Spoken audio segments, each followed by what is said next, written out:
bagi firman Tuhan. Bapa, Engkau sudah datang di tengah-tengah kami, dan kami bersyukur, kami berterima kasih. Engkau melakukan segala sesuatu indah bagi kami umat manusia yang tidak layak untuk menerimanya, tetapi Engkau peruntukkan itu bagi kami semua. Hanya syukur dan terima kasih yang dapat kami nyatakan kepada Engkau sebagai rasa terima kasih kami kepadamu Tuhan. Saat ini kami akan duduk di bawah kaki Engkau. Ajarkan kami firman-Mu, ajarkan kami kehendak-Mu, kuatkan kami untuk dapat melakukan firman-Mu Tuhan. Terima kasih. Di tengah-tengah kacaunya dunia ini Bapa, di sanalah sidang jemaat-Mu berada. Tapi kami percaya Engkau akan melahirkan kami menjadi manusia baru yang tidak dijamah oleh kuasa kegelapan. Tuhan, lindungi kami, peliharakan sidang jemaat-Mu di saat-saat proses pembentukan tubuh-Mu sedang berjalan. Bapa, jangan ada satu tangan yang jahat yang dapat mengacaukan kami, tetapi apa yang sudah Engkau kerjakan, Engkau lindungi, peliharakan sampai mencapai kesempurnaan untuk disucikan menjadi milik Dikau Tuhan. Terima kasih. Kuasa-kuasa kegelapan yang mengganggu perhatian kami, mengganggu cara kami mendengar firman-Mu Tuhan, kami bersatu hati panggil nama Engkau buat usir dia. Di dalam nama Tuhan Yesus Kristus, segala roh jahat, setan, kami ikat, kami perintahkan kamu semua dalam nama Yesus, pergi. Darah Yesus yang berkuasa. Terima kasih Bapa, haleluya. Terima kasih, segala puji hormat dipersembahkan bagi Dikau ya Bapa, dalam nama Tuhan Yesus Kristus. Haleluya. Amin.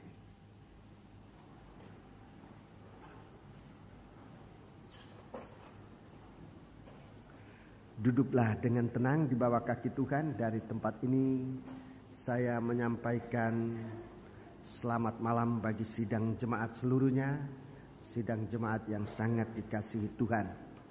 Salam sejahtera dan selamat berbahagia dalam menerima sabda Tuhan dalam nama Tuhan Yesus Kristus. Kita dalam persiapan untuk melayani Tuhan, melayani kehendak Tuhan dalam perkara yang khusus dikhususkan bagi kita, yaitu melaksanakan kebaktian Natal Persekutuan yang sedianya akan diadakan di Jakarta pada tanggal 3 sampai tanggal 6 Desember yang akan datang. Kita berdoa buat segala sesuatu yang Tuhan sudah percayakan kepada kita, agar kepercayaan Tuhan jangan terlepas dari kita, tetapi kita dapat melakukan dengan sebaik-baiknya untuk mengagungkan, untuk memuliakan nama Tuhan. Puji Tuhan. Doa rantai yang sedang dijalankan setiap hari maupun malam, yang sudah saudara pilih jam yang dapat saudara laksanakan itu dengan sebaik-baiknya di saat-saat di mana kita dibutuhkan oleh Tuhan, di saat kita dipilih oleh Tuhan. Gunakanlah kepercayaan Tuhan itu dengan sebaik-baiknya untuk dapat melakukan perintah Tuhan dalam kehidupan kita sekalian. Demikian juga dengan puasa, saiku puasa yang secara rantai setiap hari, sedikitnya 1 orang sehari, saudaraku.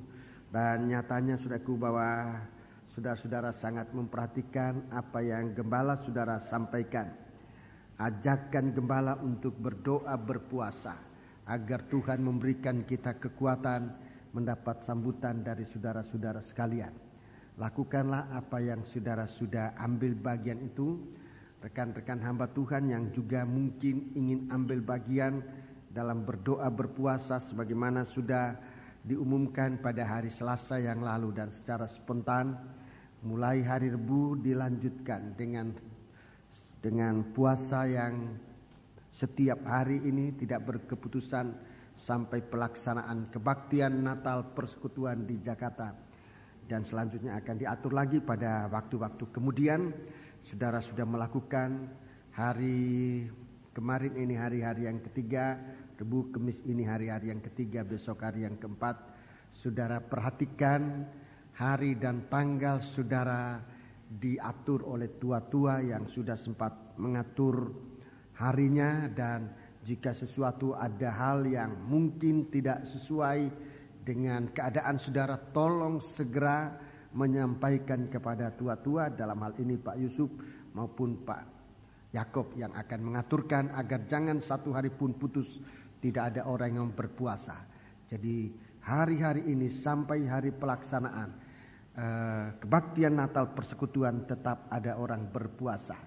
Dan selama dalam kebaktian Natal Persekutuan di Jakarta, saudara-saudara yang tidak sempat ikut oleh karena memang tidak memungkinkan, sesudah saudara berusaha sungguh-sungguh, maka saudara masih mendapat kesempatan untuk berdoa berpuasa di Surabaya. Doa puasa dapat dilaksanakan di rumah-rumah saudara atau di tempat saudara di mana berada. Saya tidak tahu setiap hari berapa orang sekarang. Ya, 100 berarti 4 orang setiap hari. Ya, 4 orang setiap hari. Jika saudara mengenal teman saudara setiap hari, saudara bisa kontak satu dengan yang lain. Sudah ditempelkan? Sudah dibuat ya. Nanti akan diatur sedemikian rupa, seindah-indahnya agar puasa ini terus berkelanjutan. Bagi kita ini pengalaman pertama. Bagi kita ini pengalaman pertama ada puasa secara rantai setiap hari. Ini pengalaman pertama. Dan biar kita catat pengalaman ini sebagai sesuatu yang indah dalam kehidupan kita. Kita menempatkan diri kita dalam rantai kegiatan melayani Tuhan. Bagi saudara-saudara yang mungkin saudaraku baru hari ini mendengar pengumuman atau sesudah hari Selasa yang lalu baru mendengarkan pengumuman ini, dan saudara tergerak untuk ikut bahagian dalam mengambil doa puasa secara rantai setiap hari. Jadi saudara bisa ambil 1 hari. Kalau mau 2 hari juga boleh, tapi sedikitnya 1 hari.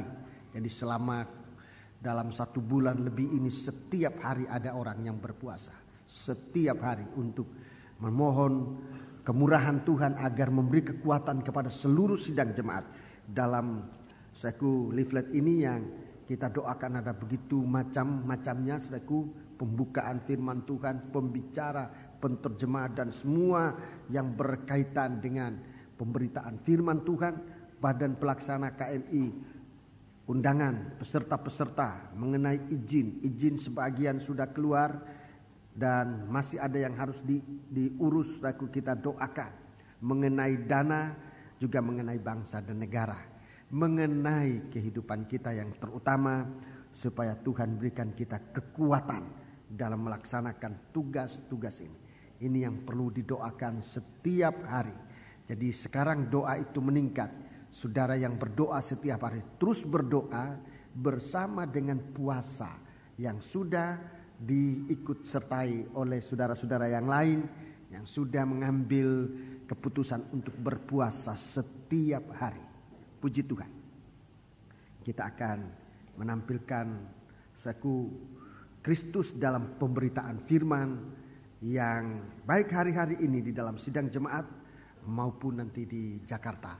Ini sangat dinanti-nantikan oleh masyarakat, oleh sidang jemaat, oleh pemerintah, oleh berbagai-bagai suatu lapisan masyarakat menantikan berita yang sangat penting ini. Puji Tuhan. Saudara-saudara hamba Tuhan yang ikut mengkaitkan diri dalam hal ini, saudara dapat melakukan itu juga di mana saudara berada. Di Jakarta, saudaraku, sidang jemaat dengan gembalanya yang ikut terlibat mengkaitkan diri dalam kegiatan ini, mereka mengambil waktu puasa setiap bergiliran, saudaraku. Gereja-gereja itu bergiliran.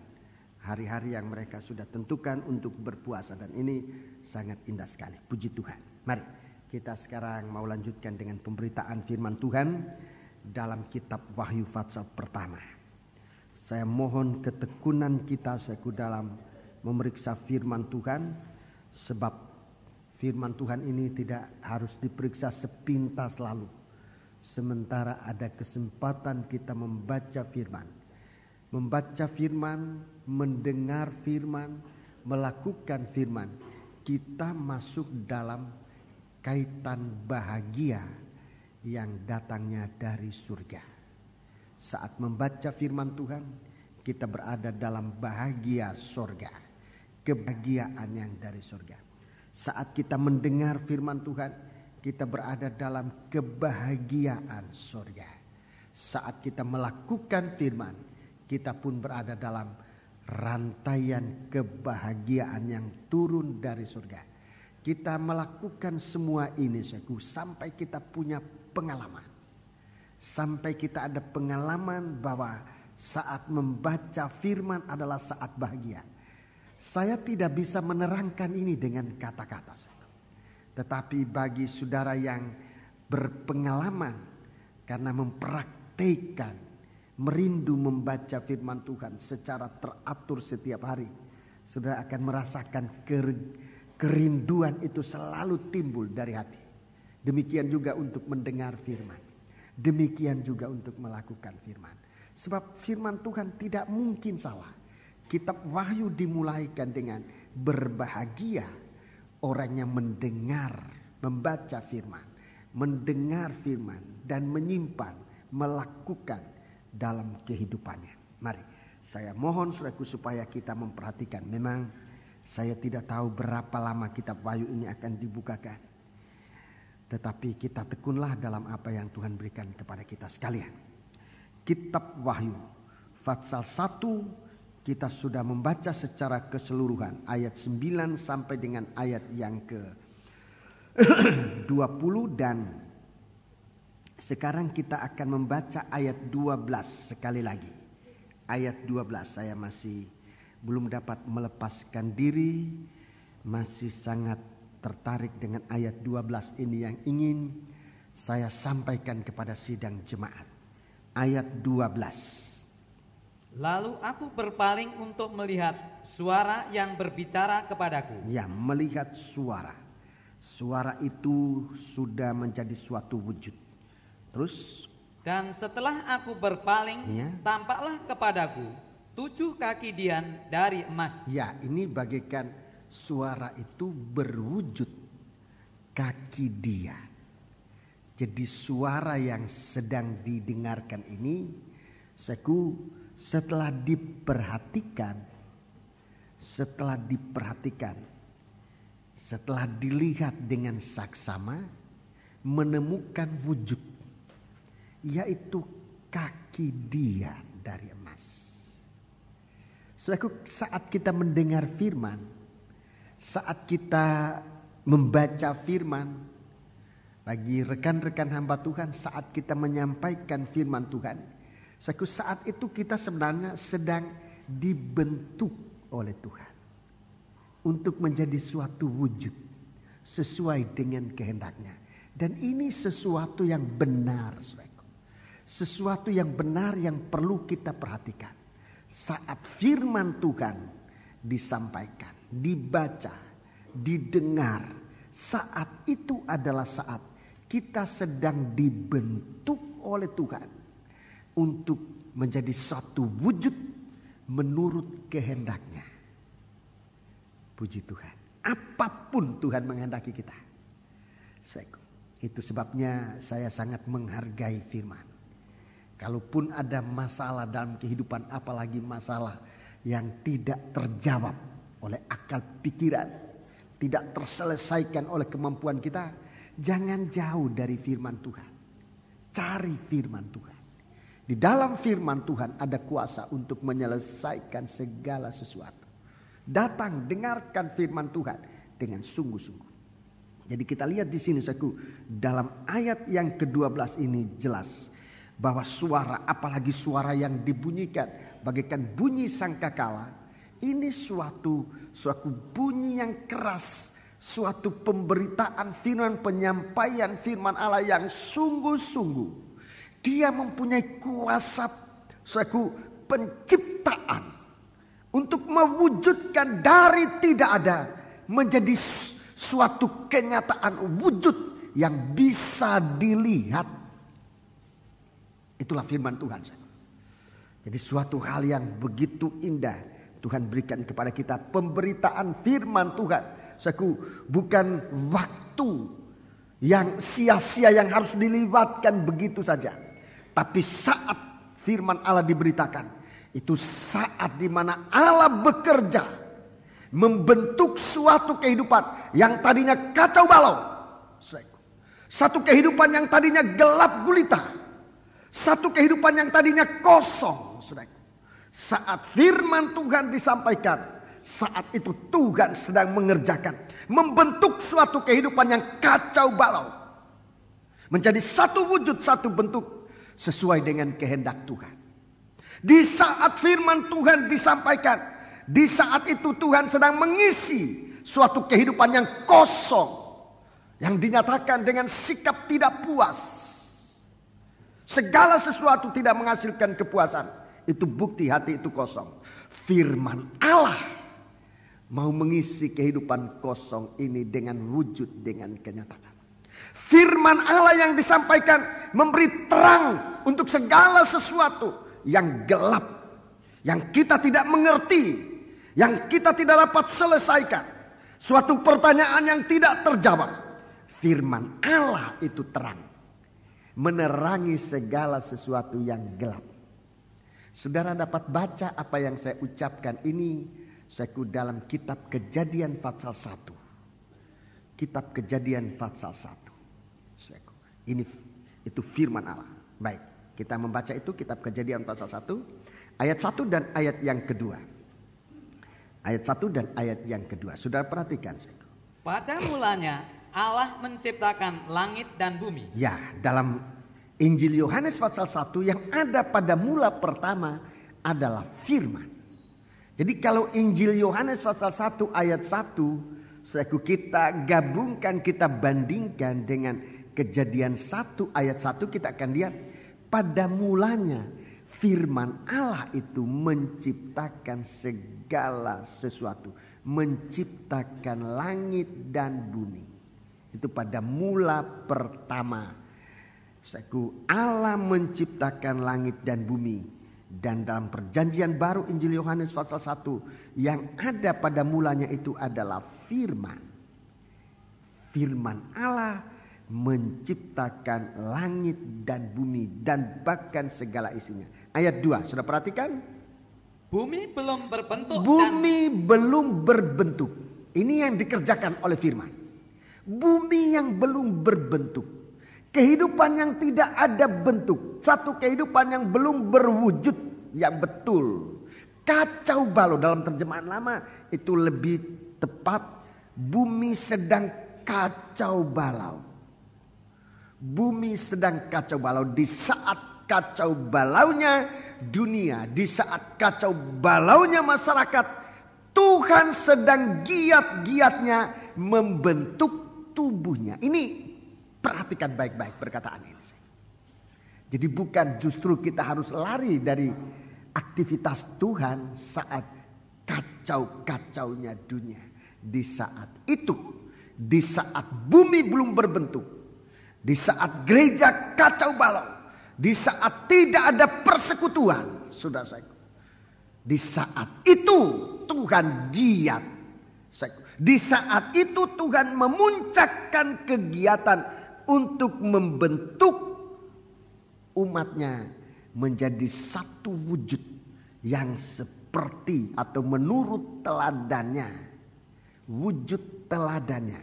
Ini saudara perhatikan dengan sebaik-baiknya. Ini suatu wujud. Jadi dunia, bumi yang belum berbentuk.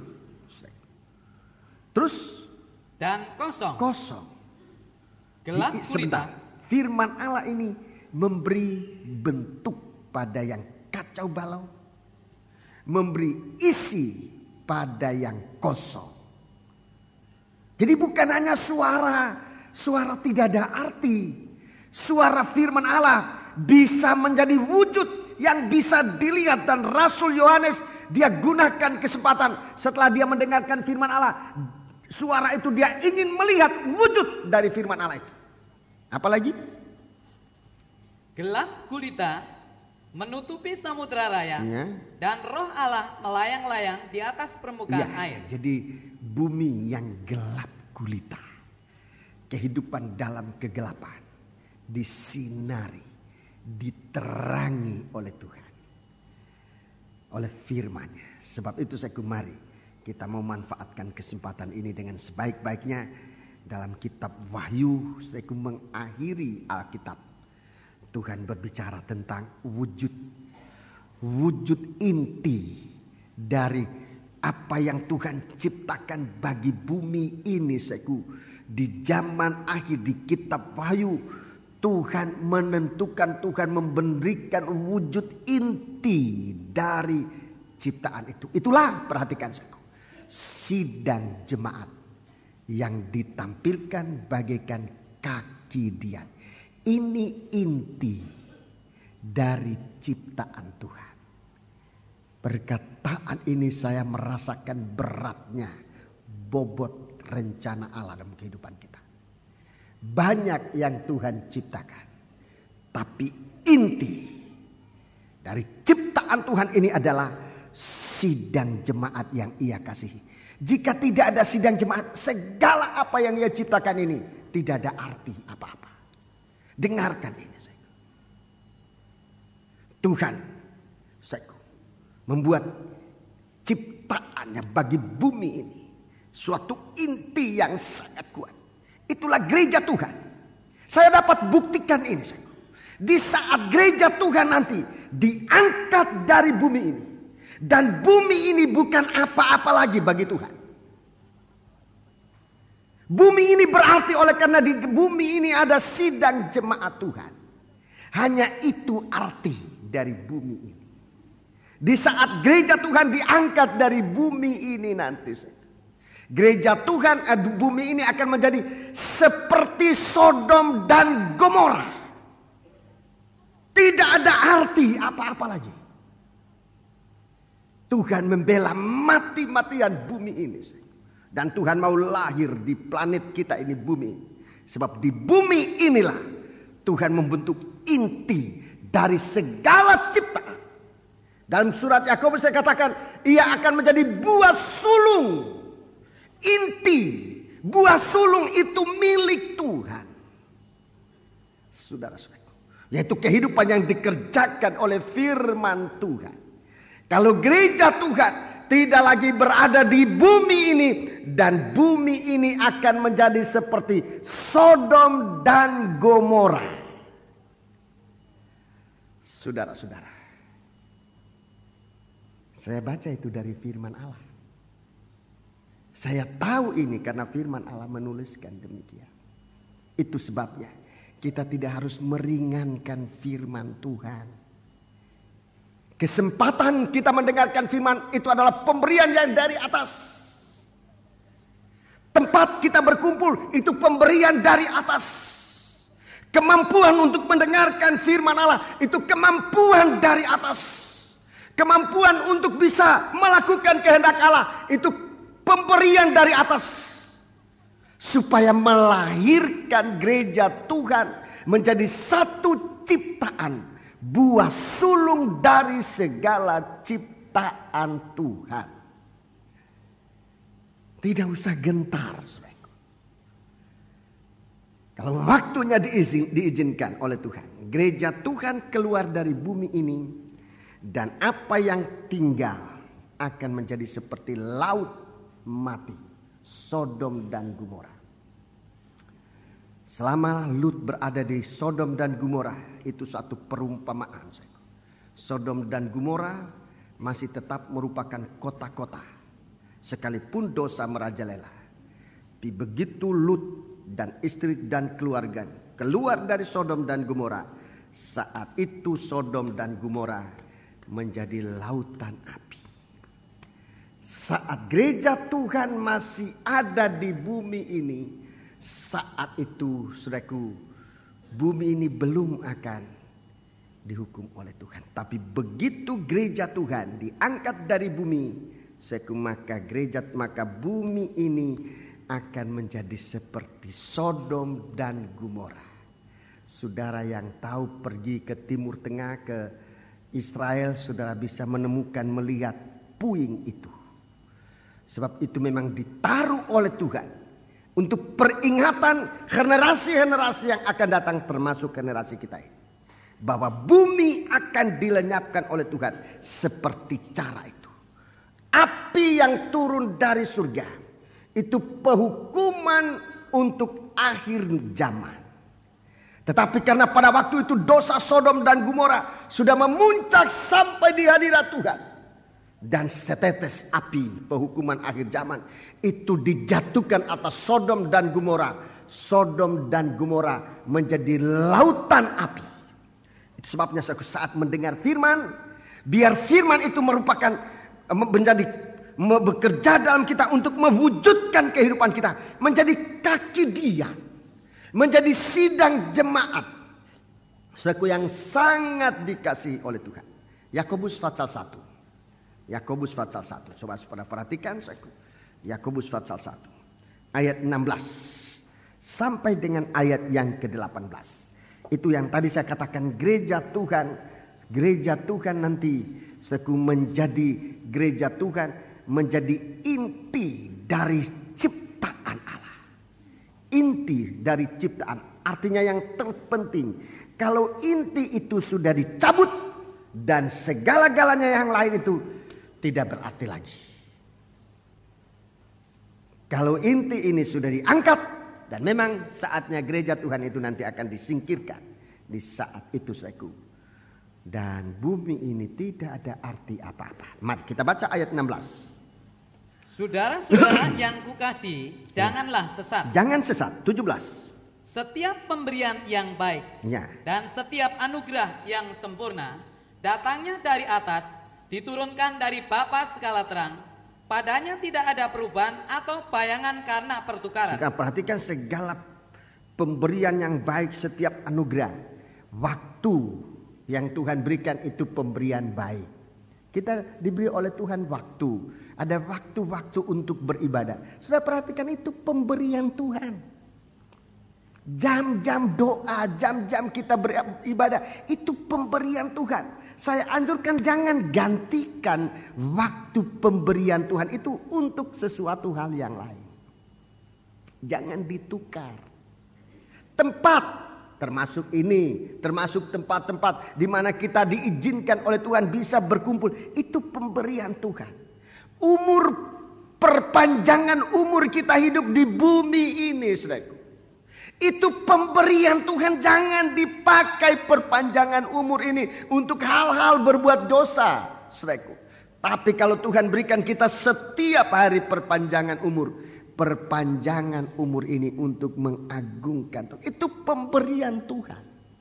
Itu bahkan dikatakan pemberian yang sempurna, yang membawa kita kepada kesempurnaan. Datang dari atas. Ayat 18, perhatikan. Ayat 18. Atas kehendaknya sendiri. Ya, ayat atas kehendaknya sendiri. Ia telah menjadikan kita oleh firman kebenaran. Ia telah membuat kita. Melahirkan kita. Membentuk kita. Dengan firman kebenaran. Itulah firman yang disebutkan dalam Injil Yohanes pasal 1 ayat 1. Firman itu yang bekerja dalam Kejadian pasal 1 ayat 1 dan ayat 2. Ulangi ayat 18. Atas kehendaknya sendiri. Iya. Ia telah melahirkan kita oleh firman kebenaran. Oleh firman kebenaran. Supaya kita pada tingkat yang tertentu menjadi anak sulung di antara semua ciptaan. Di antara semua ciptaan. Sidang jemaat itu anak sulung. Inti dari ciptaan Tuhan. Hargai saudaraku apa yang Tuhan kerjakan. Sekecil-kecilnya pun sidang jemaat. Kalau sidang jemaat itu saudaraku adalah sidang jemaat yang dibentuk oleh Tuhan. Saudaraku dilahirkan oleh Tuhan. Dia bagaikan seorang bayi yang tidak boleh dijamah oleh perkara-perkara yang jahat.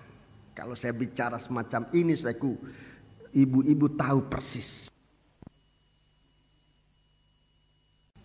Apa saja tidak diizinkan untuk menjamah kehidupan sang bayi yang dilahirkan. Begitu steril, dipelihara oleh ibunya.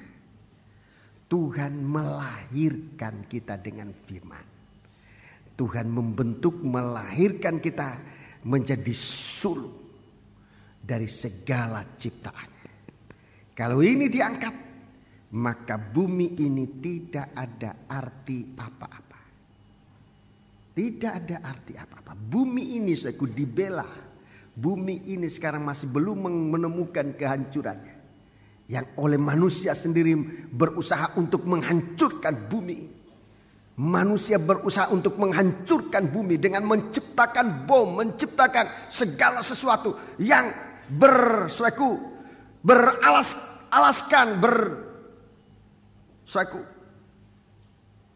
seakan-akan itu untuk kepentingan kehidupan manusia.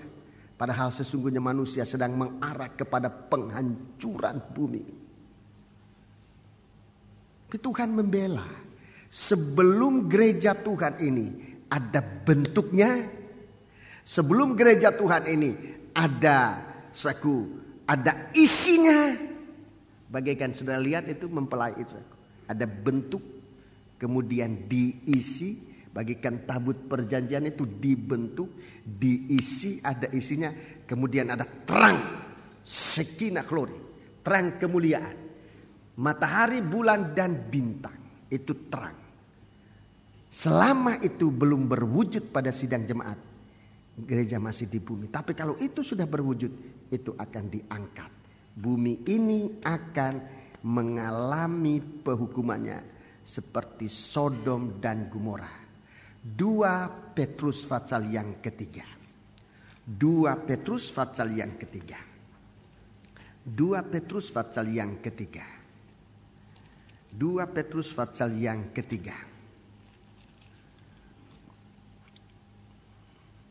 Kita membaca mulai ayat pertama. Kita tekun membaca ayat-ayat ini. Saudara-saudara yang kekasih, ini sudah surat yang kedua yang kutulis kepadamu. Di dalam kedua surat itu, aku berusaha menghidupkan pengertian yang murni oleh peringatan-peringatan, supaya kamu mengingat akan perkataan yang dahulu telah diucapkan oleh nabi-nabi kudus, dan mengingat akan perintah Tuhan dan juru selamat yang telah disampaikan oleh rasul-rasulmu kepadamu. Ya, jadi baik nabi-nabi maupun rasul-rasul. 3.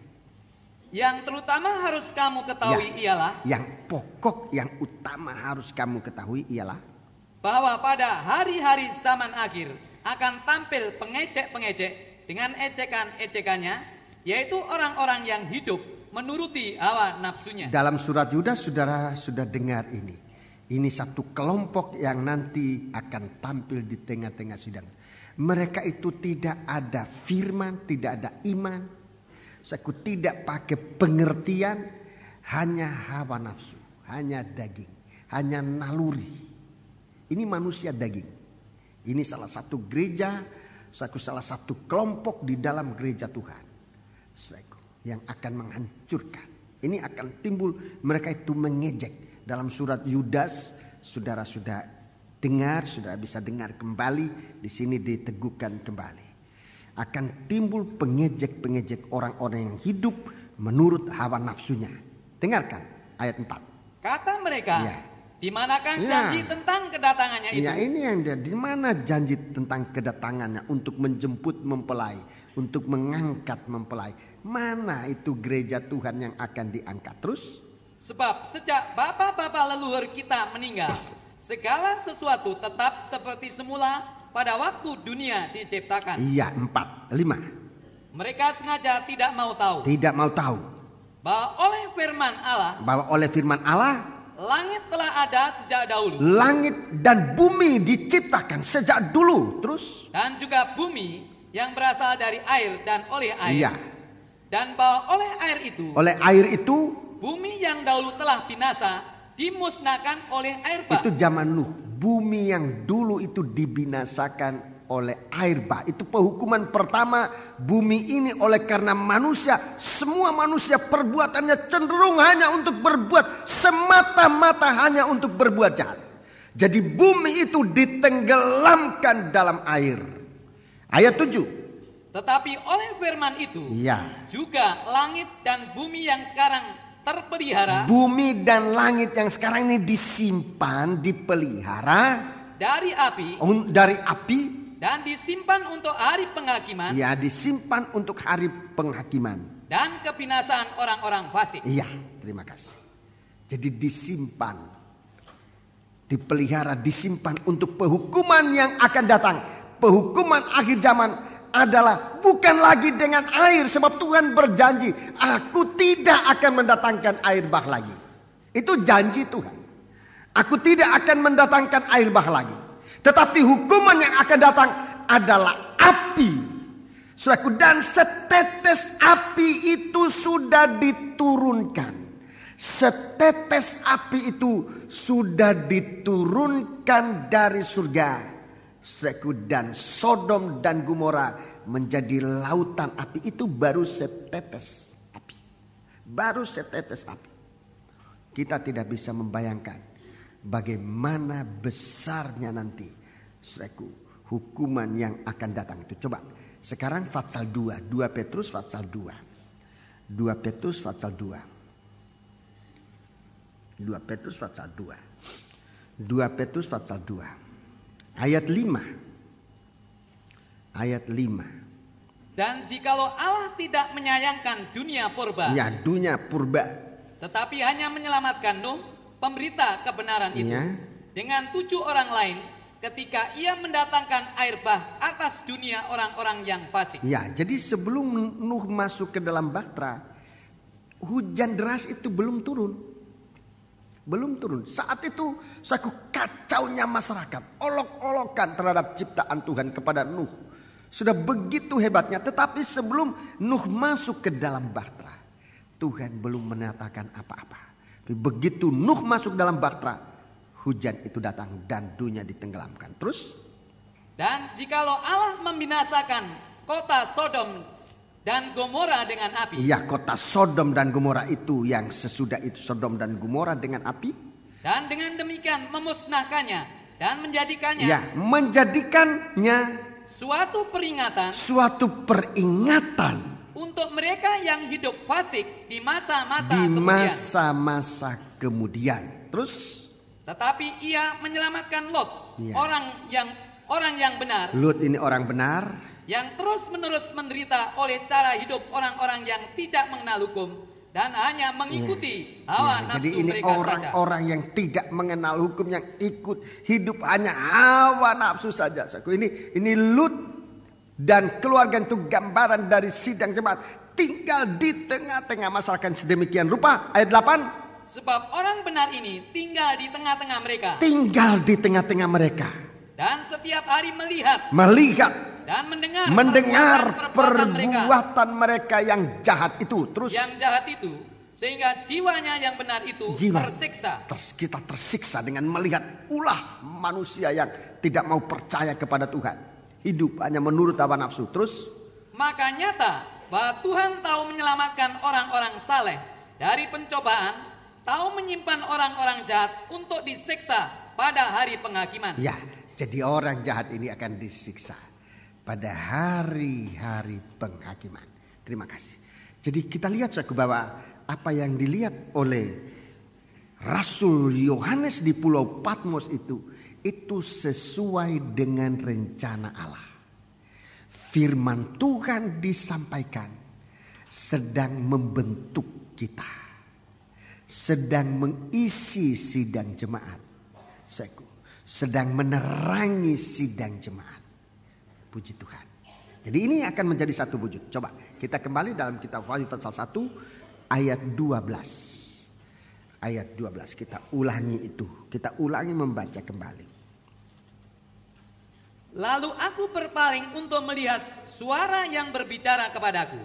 Dan setelah aku berpaling, tampaklah kepadaku 7 kaki dian dari emas. 7 kaki dian dari emas. Ayat 20. Dan rahasia ke-7 bintang yang telah kau lihat pada tangan kananku, dan ke-7 kaki dian emas itu, ke-7 bintang itu ialah malaikat ke-7 jemaat, Dan ketujuh kaki dian itu ialah ketujuh jemaat. Ketujuh jemaat. Jadi kaki dian ini itu gambaran dari sidang jemaat yang dibentuk oleh Tuhan, yang diisi oleh Tuhan untuk bersinar, untuk bercahaya. Puji Tuhan. Pada kesempatan hari Minggu yang lalu untuk sidang jemaat di sini, saya sudah menerangkan bahwa sidang jemaat ini itu datangnya dari firman yang sudah menjadi wujud atau memberi wujud bagi kita. Kita dibentuk oleh firman. Firman Allah itu bekerja nomor satu lewat iman. Itu proses pembentukan sidang jemaat oleh firman Allah. Langkah pertama adalah oleh iman. Firman yang kita dengar ini menjadi iman. Ini nomor satu.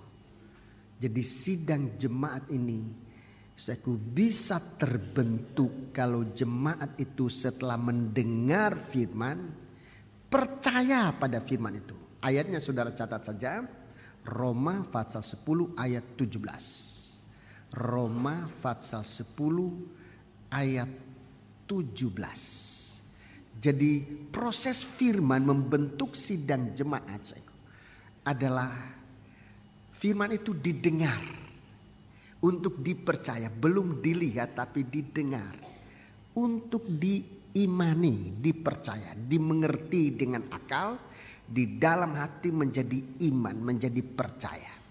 Saya sudah kasih tahu saudaraku bahwa ada dua macam yang disebut iman. Pada hari Minggu itu saya sudah kasih tahu bagi saudara-saudara sidang jemaat. Ini malam saya ulang. Ada dua macam yang disebut iman. Dua pengertian tentang iman. Tolong tabernakel. Ada dua pengertian tentang iman. Nomor satu, iman itu berarti menerima. Saya sudah jelaskan dalam sidang jemaat.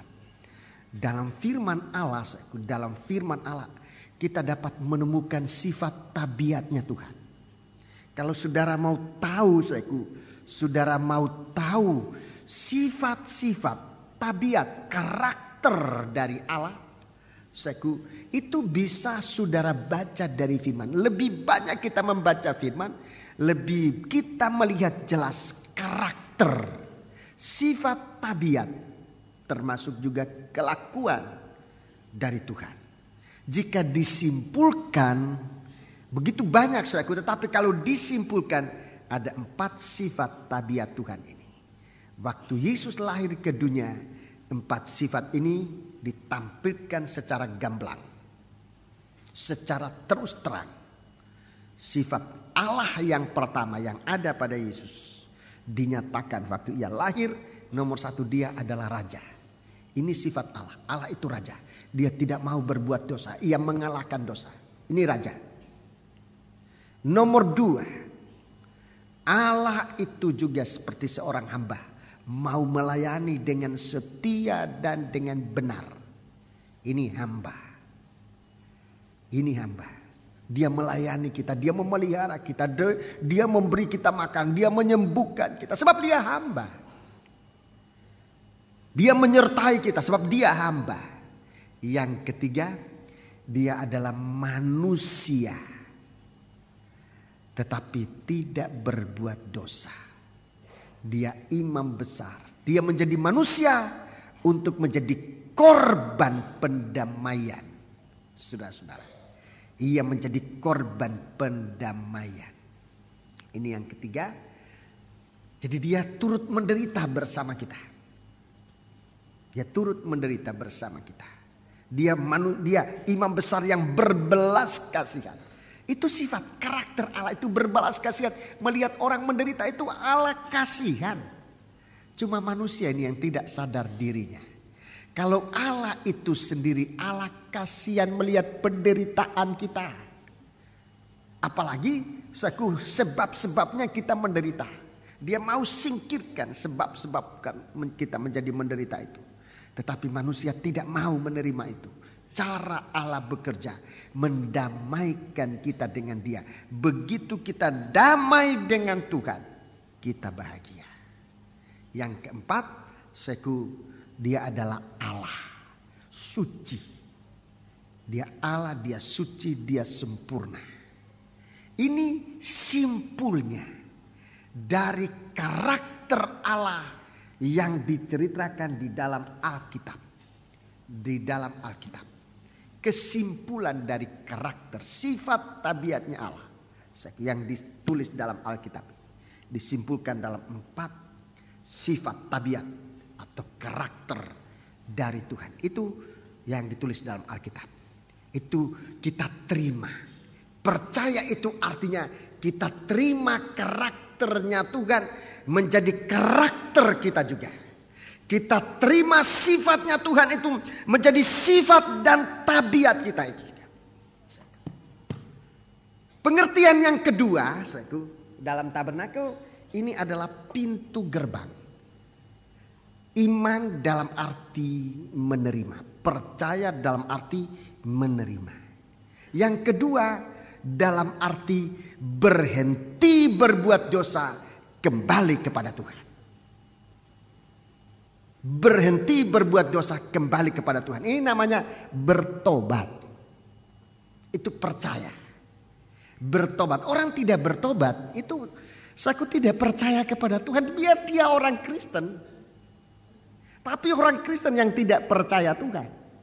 Kalau dia tidak mau berhenti berbuat dosa, biar dia adalah seorang Kristen. Sekalipun dia mungkin seorang hamba Tuhan, seorang pendeta, seorang imam. Tapi kalau dia tidak berhenti berbuat dosa, kembali kepada Tuhan, dia adalah orang yang tidak percaya kepada Yesus. Setiap orang percaya kepada Yesus, pasti dia berhenti berbuat dosa. Pasti itu.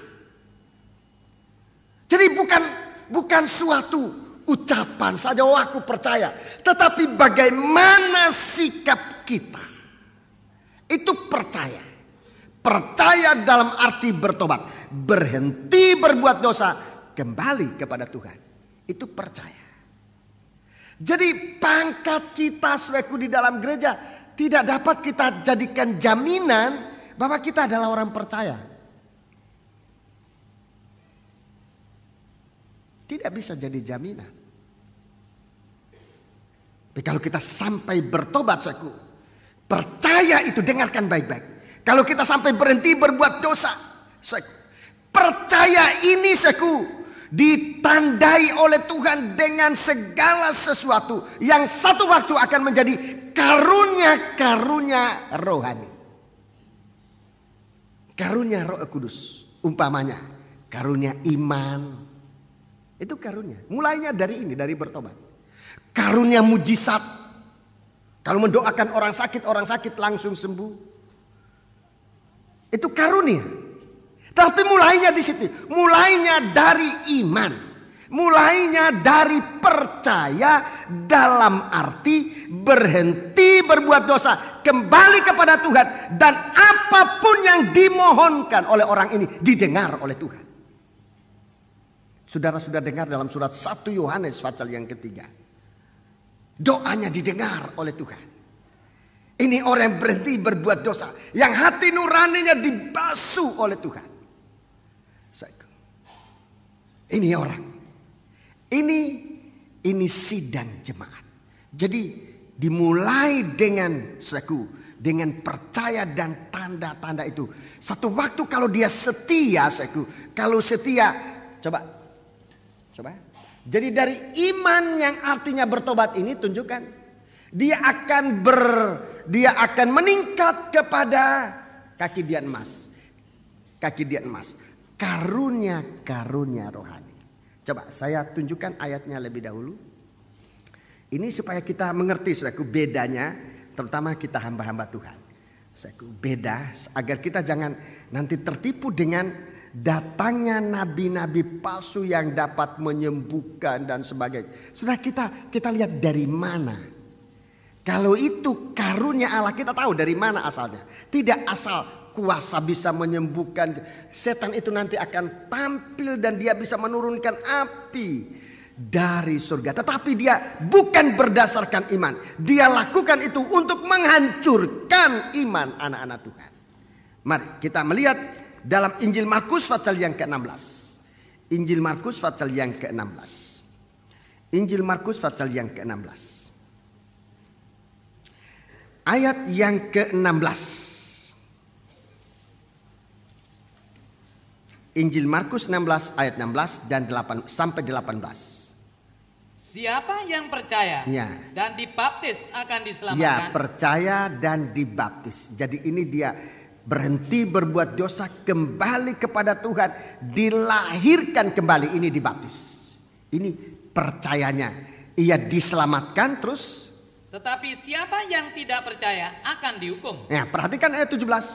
Tanda-tanda ini akan menyertai orang-orang yang percaya. Ini tanda-tanda, ini tanda orang percaya. Ini belum karunia. Dengar saudaraku, ini belum karunia Roh Kudus. Ini tanda dari orang-orang percaya. Rekan-rekan hamba Tuhan, saya mohon perhatian kita di sini.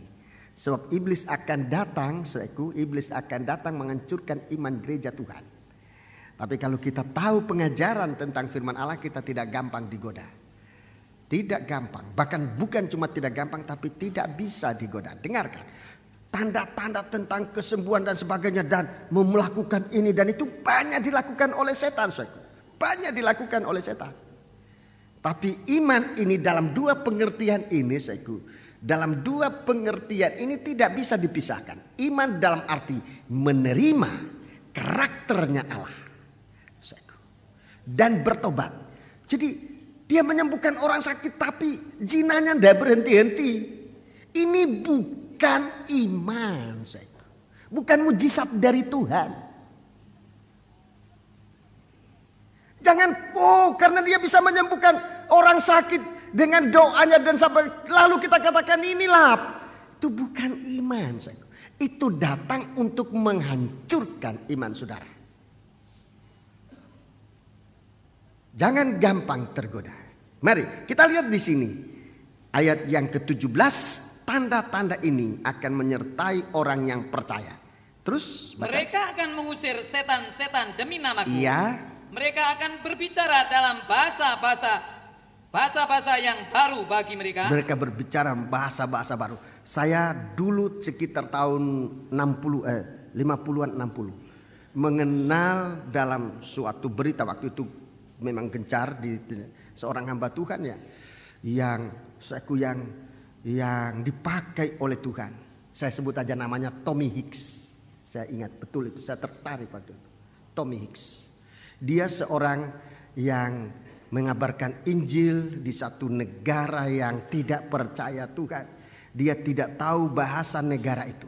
Dia hanya bisa bahasa Inggris. Dia bicara, dia berkhotbah dan diterjemahkan. Tengah-tengah khotbah, orang penterjemah ini meludahi dia. Dia tidak mau lanjut lagi. Sebab dia bicara tentang iman. Tidak mau lagi menerjemahkan. Saudara ini, pendeta ini, dia terus berkhotbah. Yang keluar adalah bahasa daerah orang-orang. Yang keluar adalah bahasa. Ini tanda dari iman. Orang yang diutus oleh Tuhan. Kalau saudara diutus oleh Tuhan, tidak usah ragu-ragu karena Anda tahu bahasa. Teriak-teriak aja di situ. Siapa tahu keluarnya ya bahasa daerah situ. Sudah percaya? Amin. Saya punya iman ini, tapi saya punya penterjemah sangat menyediakan diri dan rasanya ya kalau selama mereka mau menerjemahkan tidak perlu terjadi itu. Tapi kalau mereka mogok, ya apa boleh buat, saya ngomong, saya teriak-teriak aja. Berbahasa Inggris kah atau berbahasa India kah atau berbahasa apa saja bisa. Mereka akan berbicara dalam bahasa-bahasa yang baru bagi mereka. Jadi dalam sejarah gereja yang saya tahu, satu saudara ini namanya Reverend Tommy Hicks. Wah, hebat itu. Sampai hari ini saya tidak bisa lupakan dan kesaksiannya itu bagi saya merasuk betul di hati. Kalau Tuhan perintahkan saya, tidak usah pusing bahasanya. Saudara ke Nias bisa bicara bahasa Nias. Sudah percaya? Nah, nggak percaya kalau ke Nias. Tapi di Nias agak kesulitan saya sekarang. Sebab orang ke sana harus berbahasa Nias. Tidak bisa bahasa Indonesia, harus berbahasa Nias. Sehingga yang dikirim ke sana adalah orang-orang Nias. Tapi mereka menemui kesulitan banyak. Tapi kalau saudara merasa dipanggil oleh Tuhan dan sungguh-sungguh, saudaraku, bukannya mustahil ada seorang Batak di sana, saudaraku, tidak bisa bahasa Nias. Sampai sekarang dia sudah dalam bahasa Nias yang sangat lancar. Jadi kita berbicara berbagai-bagai bahasa. Ini masih tanda percaya. Apalagi kalau sudah menjadi karunia. Kalau sudah menjadi karunia, itu luar biasa. Ini suatu wujud dari gereja Tuhan yang tidak bisa dihalangi. Bagaikan terang di tengah-tengah kegelapan. Tidak bisa dihalangi. Bahasa tidak bisa menghalangi. Biaya tidak bisa menghalangi apapun juga. Rombongan kami ke India, waktu berangkat, di antara kami ragu-ragu apa bisa. Saya bilang kan Tuhan perintah kita jalan. Dalam kita berjalan kita mengerti dan akan tahu apa yang Tuhan kerjakan. Ya buktinya ya kembali semua, tidak ada yang ketinggalan di India. Semua kembali, sebab kita mau dipakai di sini. Nggak usah takut. Tapi sungguh-sungguh jangan iman gandol. Iman itu saudaraku diwujudkan berhenti berbuat dosa. Jadi bukan mau melampiaskan hawa nafsu. Kalau melampiaskan hawa nafsu yang tidak ada tanda ini.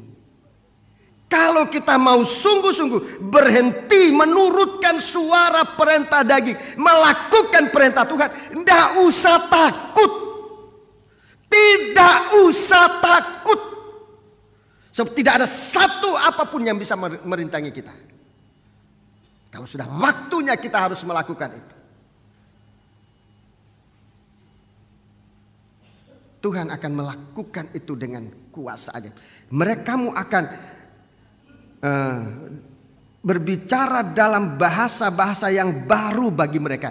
Ini bukan glosolali, bukan bahasa lidah yang kita dengar waktu kepenuhan. Bukan.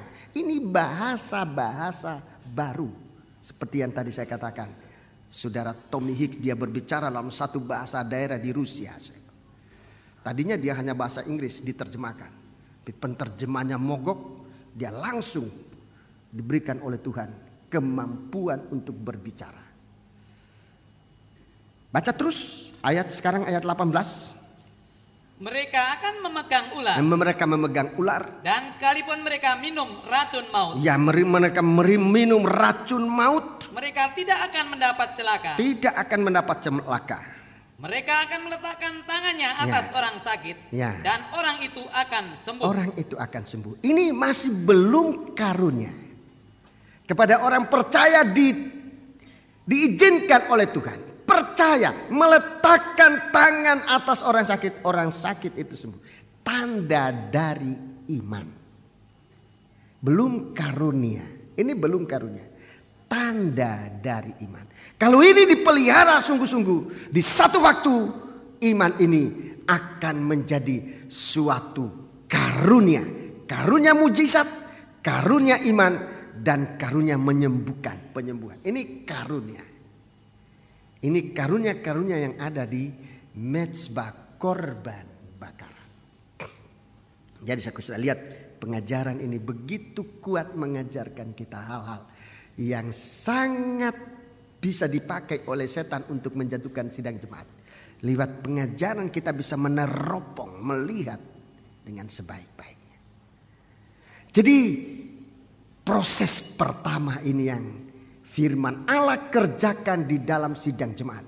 Supaya sidang jemaat yang beriman kepada Tuhan lewat firman. Ini proses langkah pertama. Firman, iman dalam dua pengertian. Berarti menerima dan berarti bertobat. Berhenti berbuat dosa, kembali kepada Tuhan. Sekarang yang kedua, proses yang kedua. Proses yang kedua. Proses yang kedua, jadi bukan hanya beriman, tetapi dilahirkan dari firman. Dilahirkan dari Allah. Dilahirkan dari Allah. Dilahirkan dari firman. Ini untuk menjadi satu jenis dengan kehidupan ilahi. Ini kelahiran baru. Dilahirkan dari firman. Ayatnya saudara catat lebih dahulu. 1 Yohanes pasal 1 ayat 1 ayat 12 dan 13. 1 Yohanes pasal 1 ayat 1 ayat 12 dan 13. Catat saja dulu. Kemudian 1 Petrus pasal 1 ayat 24 dan 25. 1 Petrus pasal 1 ayat 24 dan 25. 1 Petrus pasal 1 ayat 24 dan 25. Kita dilahirkan dari benih firman Allah yang hidup. Dilahirkan kembali. Juga ayat yang kita sudah baca tadi, Yakobus pasal 1 ayat 16 sampai 19. Bahkan menjadi anak sulung, ya, oleh firman, dilahirkan oleh firman. Ada banyak ayat-ayat ini, saudaraku. Ada banyak ayat-ayat. Saudara menyelidiki, terlebih hamba-hamba Tuhan, kalau saudara menyelidiki, Tuhan akan tunjukkan apa yang saya tunjukkan ini hanya apa yang saya nemukan. Masih banyak, saudaraku, masih banyak yang berkaitan dengan ini. Dan Tuhan akan berikan kepada orang yang mengasihi Tuhan, ya. Ini kita dilahirkan dalam tabernakel. Ini suatu baptisan air. Supaya kita menjadi berhati-hatinya Tuhan. Berhati nurani dari hati nuraninya Tuhan. Kita mempunyai hati nuraninya Tuhan, ya. Ini dilahirkan dari firman Allah. Kita mempunyai hati nuraninya Tuhan. Ya. Ini kelahiran baru dari firman. Untuk menjadi sama seperti dia. Jadi hati nurani kita bukan lagi hati nurani yang bisa dikuasai oleh daging, tapi hati nuraninya Tuhan. Ini kelahiran baru, ya. Jadi baptisan air, ya. Baptisan air. 1 Petrus pasal 3, 1 Petrus pasal 3, 1 Petrus pasal yang ketiga, kita baca dalam 1 Petrus pasal yang ketiga ayat yang ke 20 dan 21. Ayat 19 sampai dengan ayat 22, ya. 19 sampai dengan 22. Saudara baca di rumah ayat-ayat ini. Ini hati nuraninya Allah. Jadi kita dilahirkan dari firman Allah. Ini langkah kedua. Jadi menjadi kaki dian itu, menjadi kaki dian mulai dari percaya kembali kepada Tuhan. Dikandung oleh firman Allah itu. Dilahirkan untuk berhati nurani, hati nuraninya Allah. Ini kehidupan baru. Berhati nurani, hati nuraninya Allah. 1 Petrus pasal 3 ayat 19 sampai 22. Jadi bukan hati nurani pemberontak, tidak. Tapi hati nuraninya Allah. Justru di saat-saat orang sedang memberontak kepada Allah, di sana Tuhan sedang mencari umatnya. Di sana wujud dari firman Allah ini sedang dikerjakan oleh Tuhan. bentuknya, karakternya, hati nuraninya setelah dia dilahirkan. Berhati nurani, hati nuraninya Allah. Jadi tidak ada hal-hal yang, tidak ada satu hal pun yang bisa membawa kehidupan itu akan jauh. Orang yang dilahirkan semacam ini, saudaraku, orang yang dilahirkan semacam ini, dengarkan, dia tidak dapat berbuat dosa. Jadi bukan diampuni. Itu langkah pertama dari orang percaya, itu diampuni. Tapi kalau orang itu sudah berhati nuranikan, hati nuraninya Allah, dia tidak dapat berbuat dosa. Dia tidak dapat berbuat dosa. Itu sebabnya juga setan tidak bisa menjamah dia. Dia tidak dapat berbuat dosa. Dan setan tidak dapat menjamah dia. Ini kita baca ayat-ayatnya ini. Setan tidak bisa menjamah dia. Ini luar biasa. Dan bukannya mustahil. Ini bukan suatu hal yang mustahil. Ini akan terjadi. Mari kita baca ayat-ayatnya ini. Jadi orang yang lahir dari Allah tidak dapat berbuat dosa. 1 Yohanes pasal yang ketiga. 1 Yohanes pasal yang ketiga. 1 Yohanes pasal yang ketiga. Mulai ayat yang ke-7. Anak-anakku, janganlah membiarkan seorang pun menyesatkan kamu. Barang siapa yang berbuat kebenaran adalah benar, sama seperti Kristus adalah benar. Ya, terus? Barang siapa yang tetap berbuat dosa berasal dari iblis, sebab iblis berbuat dosa dari mulanya. Ya, dan ini tidak pernah, dia ini iblis ini raja kegelapan. Orang berbuat dosa tinggal dalam kegelapan. Terus? Untuk inilah anak Allah menyatakan dirinya, yaitu supaya ia membinasakan perbuatan-perbuatan iblis itu. Ya, perhatikan ayat 9. Setiap orang yang lahir dari Allah tidak berbuat dosa lagi. Tidak berbuat dosa lagi, ini bertobat. Berhenti berbuat dosa, kembali kepada kandungan ilahi, kandungan firman untuk dilahirkan. Dia dikandung oleh firman Allah. Dia diisi oleh Tuhan dengan tabiat karakternya Allah untuk dilahirkan. Baca. Sebab benih ilahi tetap ada di dalam dia. Ya, waktu kita dikandung oleh firman Allah, benih ilahi itu masuk dalam kita.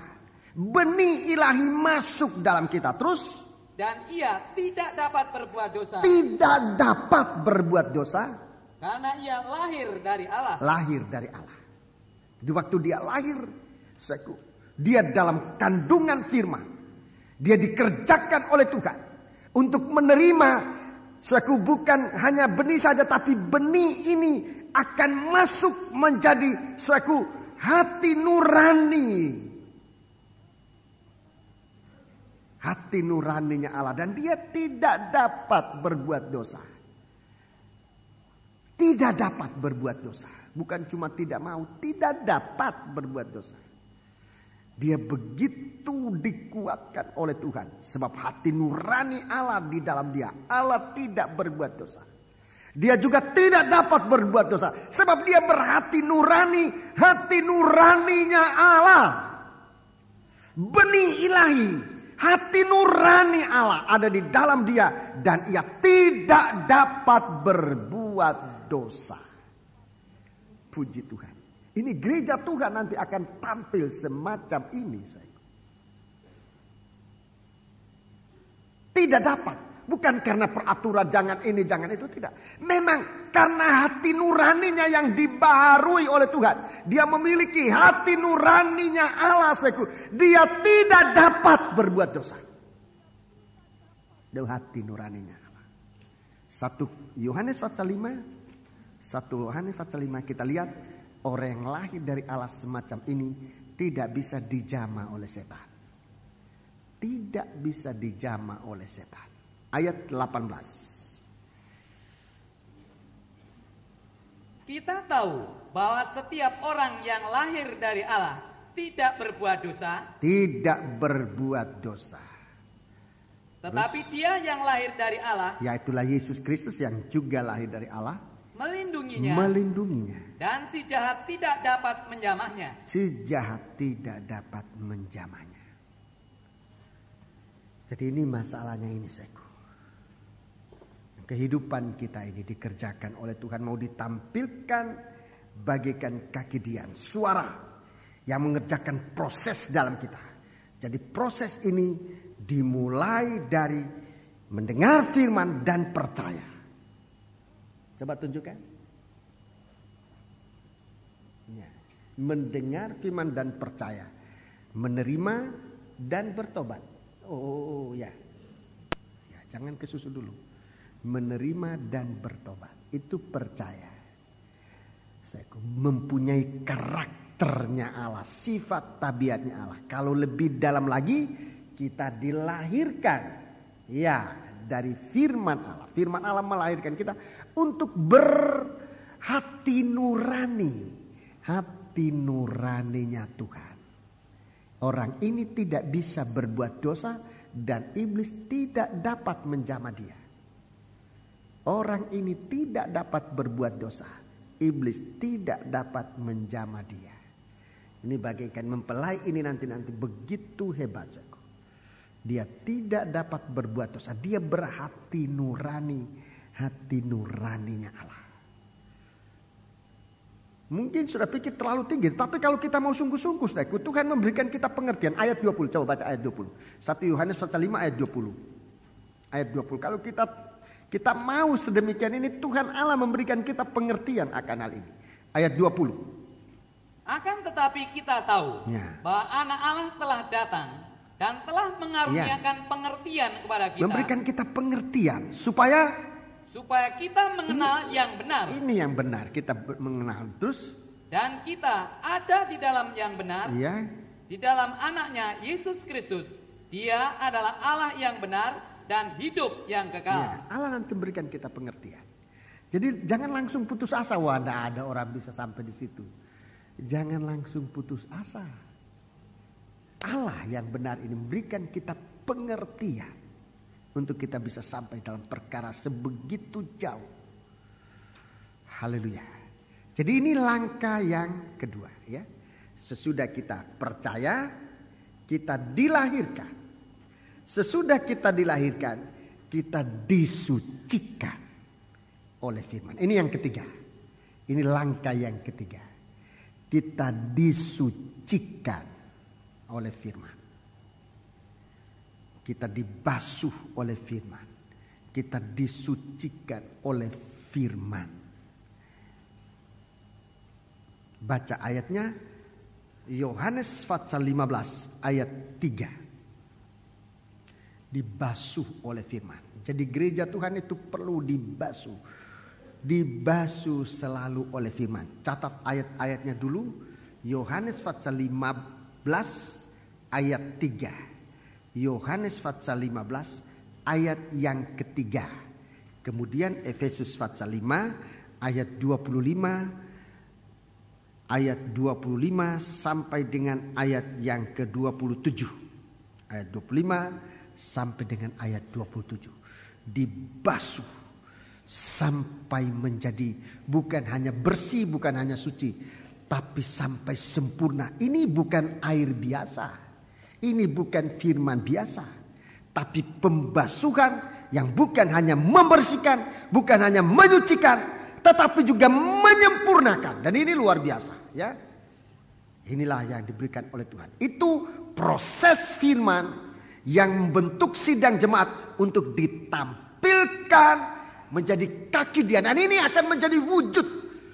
Ini akan menjadi wujud.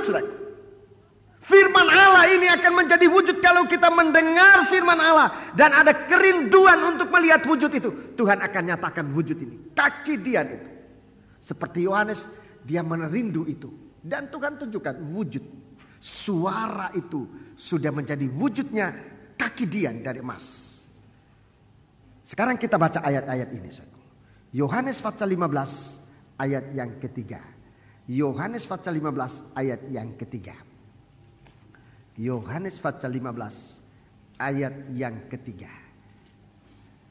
Kamu memang sudah bersih karena firman yang telah kukatakan kepadamu. Ya. Kamu telah bersih, telah suci. Karena firman yang telah kukatakan. Firman yang kukatakan, itu firman yang diungkapkan rahasianya. Firman yang kukatakan, itu firman yang diungkapkan arti rahasianya. Dijelaskan. Itu dikatakan. Jadi bukan firman yang tertutup. Itu sebabnya saya mau ngajak rekan-rekan hamba Tuhan. Bukan menggurui tapi ingin mengajak. Jangan ragu-ragu mengajarkan firman Tuhan kepada sidang jemaat. Banyak yang saya dengar tetapi sekarang sudah menjadi kurang. Sebab tentunya sudah berpengalaman hamba Tuhan. Takut mengajarkan Bible study dalam sidang jemaat. Nanti sidang jemaat jadi pandai. Kalau sudah pandai tanduknya timbul dan nanti pendeta tidak bisa khotbah lagi sebab jemaat sudah tahu semua. Nggak usah takut ngajar sidang jemaat. Daripada sidang jemaat jadi bodoh, saya lebih baik sidang jemaat jadi pandai. Dan pengalaman saya sidang jemaat yang tahu firman, tanduk cabang 7, cabang 9, cabang 10 itu dipatahkan semua oleh firman. Oleh pengajaran firman. Dia disucikan. Tanduknya itu disucikan. Patah-patahkan. Kamu disucikan oleh firman yang kukatakan. Perkataan kukatakan itu tidak didiamkan. Sampaikan. Kalau Tuhan bukakan firman, jangan tunggu. Oh ini nanti saya sampaikan. Nanti di hari ini, hari itu. Tidak usah ragu-ragu. Hari besok itu ada pembukaannya sendiri. Kalau hari ini Tuhan kasihkan, bukakan hari ini. Tidak usah takut habis bahan. Tidak usah takut habis bahan. Sebab Tuhan sedang menyucikan sidang jemaat. Itu pengalaman saya dulu, saudaraku. Dulu saya mulai belajar menjadi seorang gembala.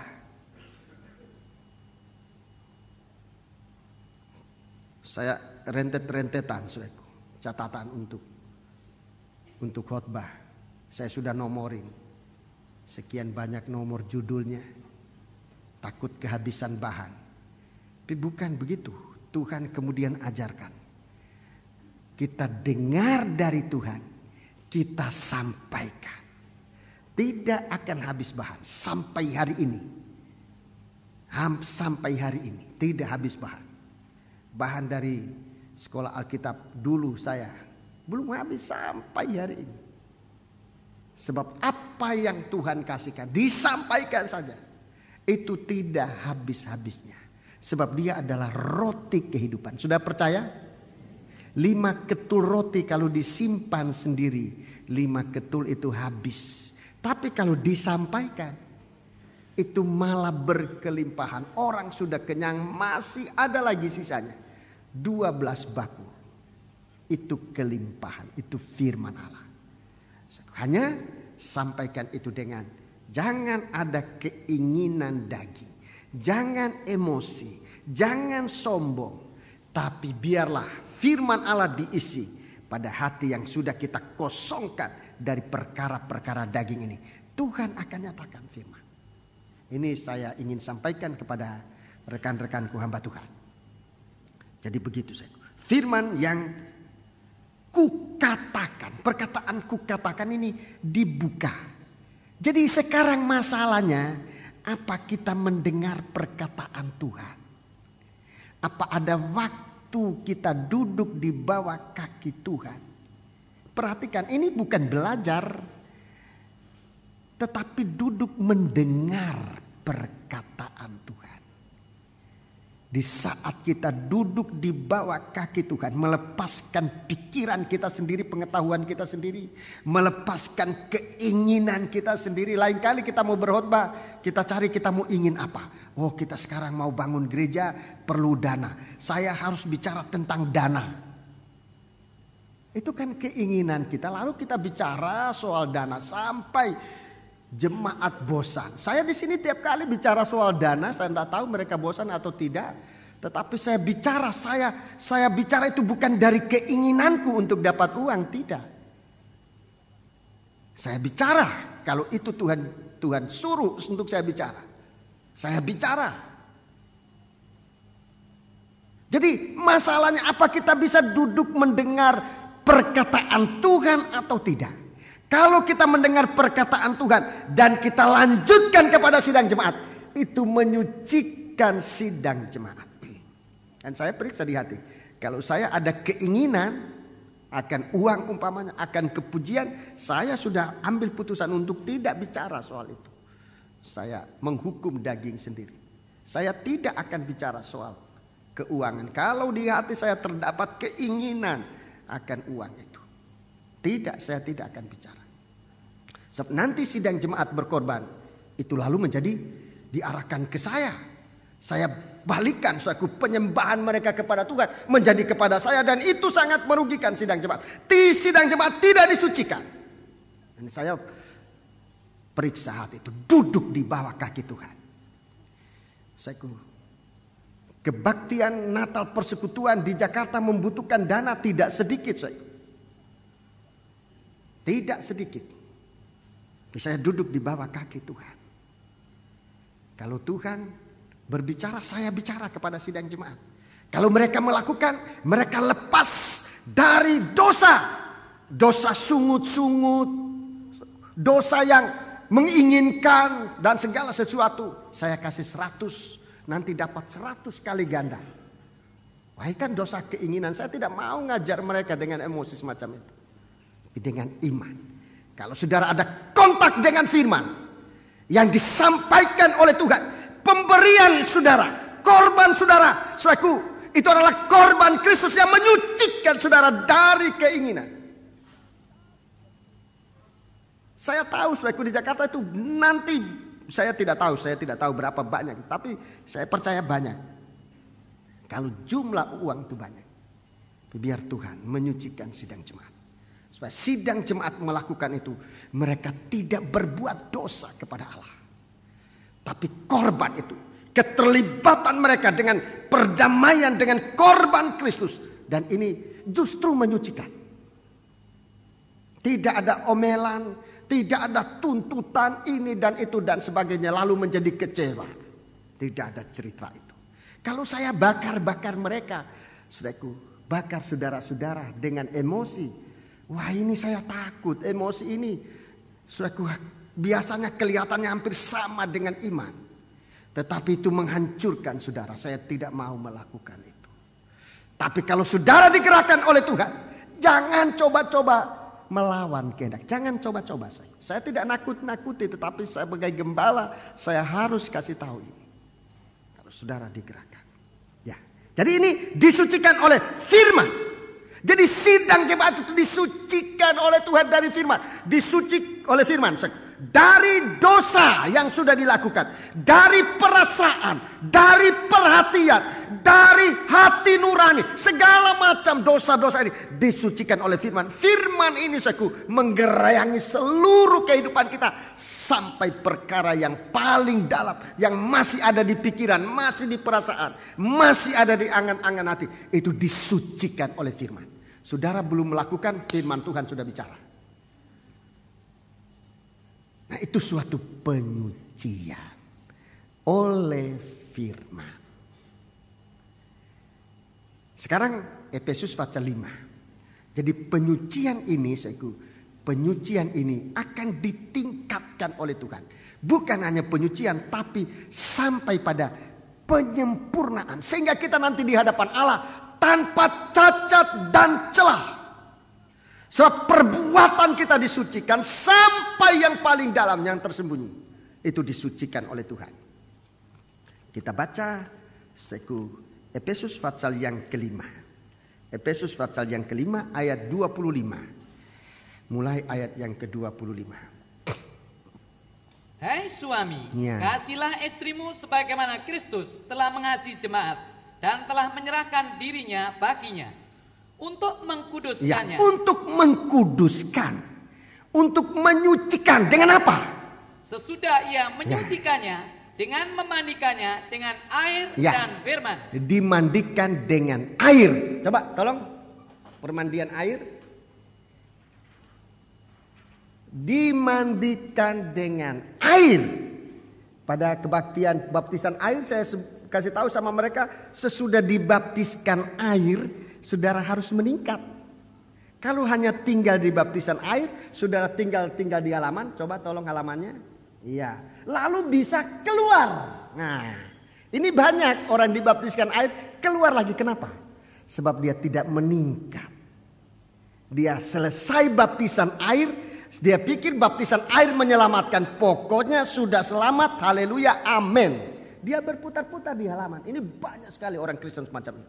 Dan yang banyak lagi yang gugur, hilang. Dia keluar lagi. Dia keluar, dia hilang. Tapi saya nasihatkan kepada mereka, sesudah dibaptiskan air, masuk. Ulangi, baca. Untuk mengkuduskannya sesudah ia menyucikannya dengan memandikannya dengan air. Ya, memandikan dengan air dan firman. Ya, sekarang firman. Di mana firman? Di ruangan suci. Jadi jelas sesudah dimandikan dengan air, sesudah baptisan air, langsung masuk daerah penyucian. Kali ini dengan firman. Ya, ini. Sesudah baptisan air masuk, dibaptiskan dengan air dan firman. Jadi kali ini dibaptiskan, kalau saya bicara semacam ya matematika ya. Matematika 2 kurung 2 dan 3. Itu 2 kali ini dan 2 kali. Ya. Dimandikan dengan air dan firman. Mandi air, mandi firman. Jadi tadinya mandi air, sekarang mandi firman. Jadi bukan cuma cuci muka, bukan cuma dipercik, mandi seperti saudara tenggelam di air baptisan air. Begitu saudara menyelam di dalam firman.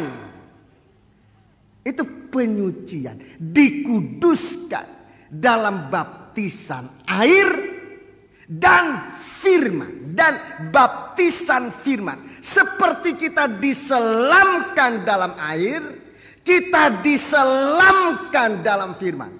Jadi jangan heran saudaraku, kalau firman itu harus banyak, kalau cuma sedikit. Seperti dulu, mau sembahyang firman apa ini? Tuhan, haleluya. Buka Mazmur, sesuatu yang dibuka selalu yang ke tengah. Alkitab yang paling tengah adalah Mazmur. Jadi tunjuk, selalu di Mazmur. Wahyu tidak pernah kena, kitab Kejadian apalagi tidak pernah kena. Penunjukannya celaka kalau ini kali pembukaan. Tuhan isi Alkitab, baca satu hari satu buku Alkitab. Kalau yang saudara tunjuk isi kitab Perjanjian Lama, Perjanjian Baru, coba baca seluruh satu hari kan tidak mungkin. Jadi jangan main tunjuk begitu. Tutup mata tunjuk, buka Alkitab tunjuk, ini ayat ini yang saya baca hari ini. Jangan main tunjuk gitu. Selami. Yang namanya menyelam, bukan berapa banyak ayatnya. Kalau mau banyak ayat boleh. Mau 10 fatsal satu hari boleh. Mau apa saja, mau 1 ayat satu hari. Tapi 1 ayat itu diselami. Diselami sedalam-dalamnya. Saudara, kitab Wahyu pasal 1 ayat 12 ini sudah berapa kali kebaktian. Kenapa? Kok tidak maju-maju? Kenapa? Bukan tidak maju-maju. Kita menyelami sedalam-dalamnya. Sebab kita mau disucikan, dimandikan, diselamkan. Menyelami firman Allah. 1 ayat. Ini kitab Wahyu pasal 1 ayat 12. Ini sudah dalam kebaktian umum, kebaktian. Beatstone sekarang lagi dalam kebaktian Bible study. Masih itu. Sebab kita mau menyelami sedalam-dalamnya. Dan jangan sudah pikir kita akan sampai pada dasarnya. Kita baru akan sampai pada dasarnya kalau kita sudah masuk di dalam kerajaan surga. Di sana kita lihat. Jadi sebelum masuk kerajaan surga jangan pikir sudah tamat itu kitab Wahyu. Kitab Wahyu tamat di mana nanti? Saudaraku, di mana? Alkitab ini, sekolah Alkitab itu tidak pernah tamat. Belajar terus. Tamatnya kalau sudah masuk surga, baru kita tahu semuanya. Jadi di sini kita dibaptiskan, kita disucikan dengan firman yang diungkapkan, firman yang kita selami secara pribadi, sedalam-dalamnya. Ya kalau mau percik aja bisa. Nggak usah lama-lama khotbah. Bisa. Tapi kita dah menyelam. Dah dibaptiskan dengan firman. Dibaptis dengan firman. Untuk apa? Coba lihat. Kalau kita dibaptis dengan firman, coba. Ayat 27 ini bukan perkataan saya, tetapi ini perkataan Tuhan.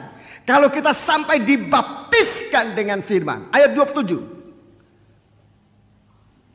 Supaya dengan demikian ia menempatkan jemaat di hadapan dirinya. Di hadapan dirinya dia bagaikan kaki dia. Dan dia bagaikan anak manusia di tengah-tengah 7 kaki dia. Dia diperhadapkan, jemaat itu diperhadapkan di hadapan dirinya terus. Dengan cemerlang. Dengan sinar cemerlang bagaikan pelita itu. Dengan cemerlang terus. Tanpa cacat. Tanpa cacat. Atau kerut. Atau kerut. Atau yang serupa itu. Tetapi supaya jemaat kudus. Supaya jemaat kudus. Dan tidak bercelah. Tidak bercelah. Ini hasil dari penyucian firman. Kita diselamkan dalam air dan firman. Kalau tidak demikian, saudaraku, saya tidak mau lakukan itu. Tetapi saya baca ini. Dan Tuhan bicara ini. Nah, biar sidang jemaat dibawa sejauh itu.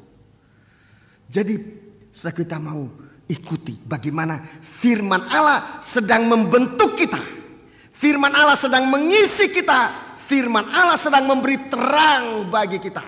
Agar kita menjadi kaki dia di hadapan hadiratnya. Tanpa cacat, tanpa kerut. Dan yang sebagainya. Tetapi kita sempurna. Dengan tidak bercelah di hadapan dia. Inilah yang dirindukan oleh Tuhan. Supaya jemaat Tuhan, 7 sidang jemaat menerima surat. Perhatikan, dan ini surat yang terakhir. Surat terakhir adalah firman terakhir. Adalah cara Allah terakhir. Haleluya. Untuk memperdamaikan dirinya dengan sidang jemaat.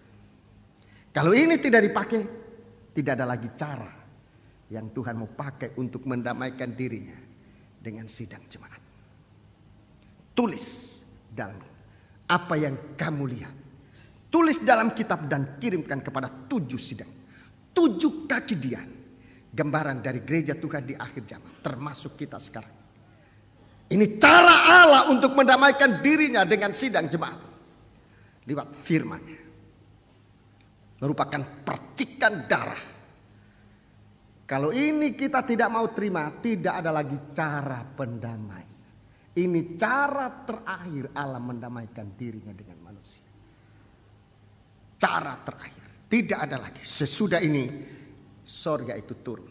Yerusalem turun dari langit. Bagikan mempelai wanita. Terhias bagi mempelainya. Saudara-saudaraku, kita menggunakan kesempatan. Kita bangkit berdiri.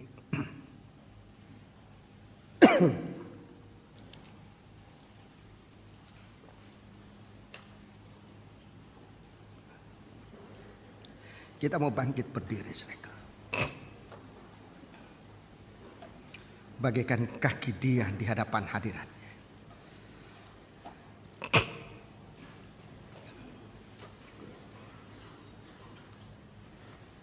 Kita bangkit berdiri.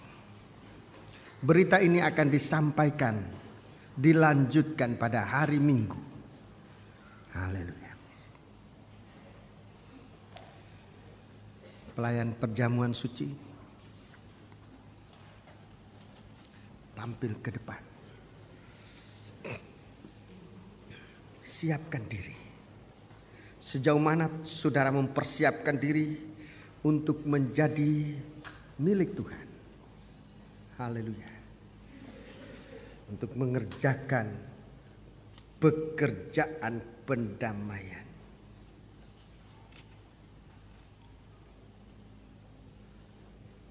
Haleluya. Berdirilah di hadapan Tuhan. Sebagaimana saudara ada. Kalau saudara berada dalam keadaan lemah, seperti saudara dalam keadaan lemah, itulah saudara berdiri di hadapan Tuhan. Katakan kepada Tuhan kelemahanmu. Tuhan menanti saudara.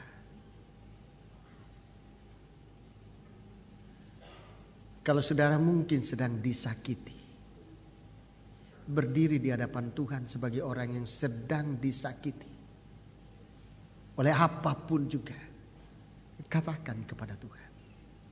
Jangan mendendam, apalagi ragu terhadap pertolongan Tuhan. Percaya Tuhan sedang menolong engkau. Haleluya. Seandainya saudara untuk berdiri pun tidak mampu sebab dosa begitu berat membebani saudara, jangan lari dari Tuhan. Jangan lari dari Tuhan. Tuhan datang untuk mengangkat dosa itu agar saudara bebas. Haleluya. Angkat tangan jika saudara ingin menyembah Tuhan. Dalam penyembahan ini nyatakan dirimu kepada Tuhan. Secara wajar saudara menyembah Tuhan dengan roh dan dengan kebenaran. Haleluya. Haleluya. Haleluya. Haleluya. Haleluya. Haleluya. Haleluya. Haleluya.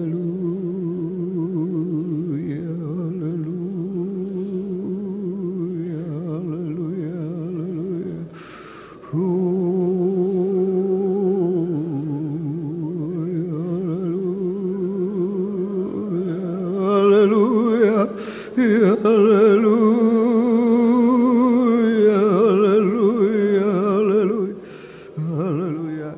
Jika ada persoalan yang sangat sulit untuk dipecahkan, datanglah kepada Tuhan dalam doa, dalam penyembahan. Sebab Tuhan sedang mengerjakan kita. Oh, haleluya. Haleluya. Haleluya. Haleluya. Haleluya. Haleluya. Haleluya. Haleluya. Terima kasih Tuhan. Terima kasih. Terima kasih, oh haleluya, haleluya. Terima kasih Tuhan, haleluya, haleluya, haleluya. Terima kasih Tuhan, terima kasih. Turunkan tangan, ngapa kau memilihku? Kita adalah orang yang dipilih oleh Tuhan, dipanggil oleh Tuhan. Kita melakukan ini dalam doa, dalam penyembahan kita. Datang sebagaimana saudara ada dan terima cara Tuhan mengerjakan saudara. Saudara akan kembali puas. Dosa, kesakitan, penderitaan, masalah yang tidak dibawa kepada Tuhan. Jangan ragu, engkau yang dipilih oleh Tuhan. Jangan mikir mengapa aku orang berdosa ini. Kalau saudara mengatakan orang berdosa, ya saudara yang dipanggil oleh Tuhan, saudara yang dipilih oleh Tuhan. Kalau saudara dalam penderitaan apapun, ya saudara itulah yang dipanggil oleh Tuhan. Ngapa kau memilihku? Kita nyanyi bersama. Haleluya.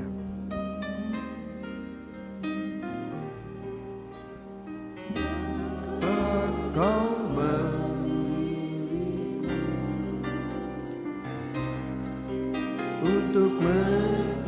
kita dihadapkan, kita berdiri di hadapan Dia. Haleluya. Dia mau kita tanpa cacat, tanpa celah. Tadinya kita bercacat, celah, lumpuh, tepok, penuh noda dan dosa. Nabi Yesaya dia katakan kita luka dari kepala sampai di kaki. Bagaikan orang berkusta parah. Tidak ada orang mau melihat. Haleluya. Haleluya.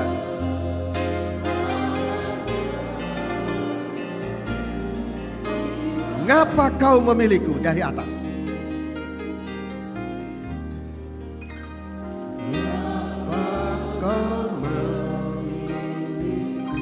Haleluya. Untuk menjadi milikmu. Haleluya.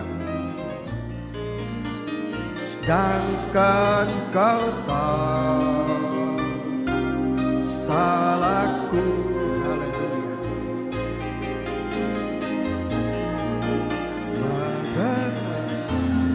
Bagaimana mungkin kau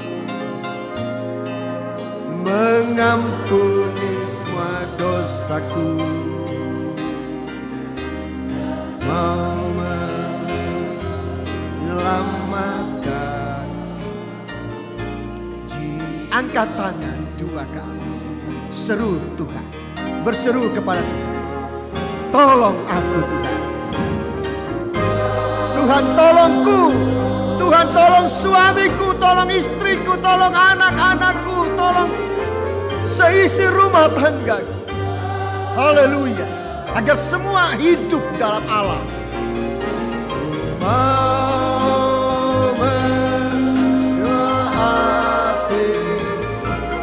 firman-Mu.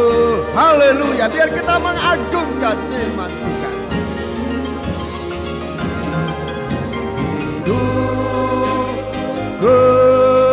Sekarang haleluya. Bagaikan kaki Dian hanya bagi Tuhan. Haleluya. Kur serta kur.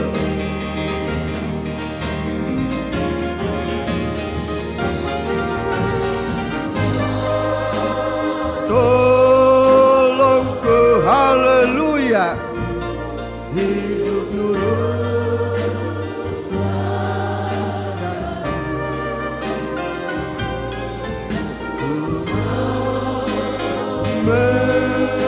mentaati firman-Mu.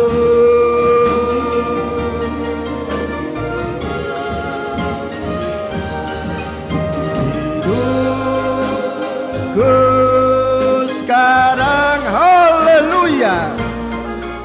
Hanya bagimu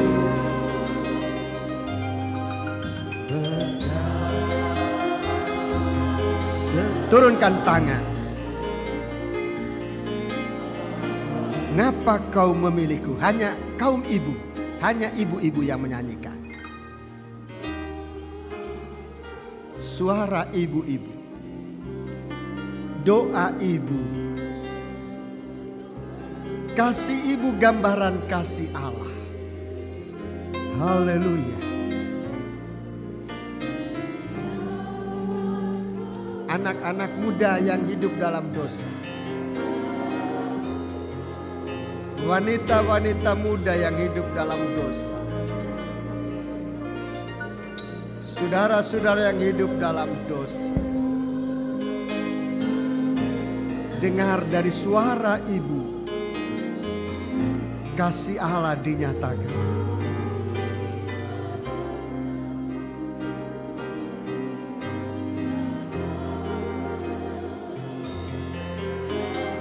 Ngapa kau memilihku? Sekali lagi.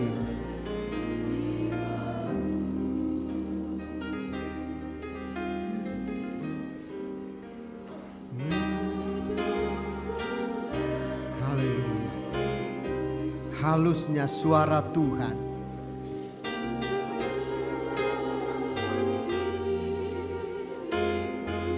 Dinyatakan dalam suara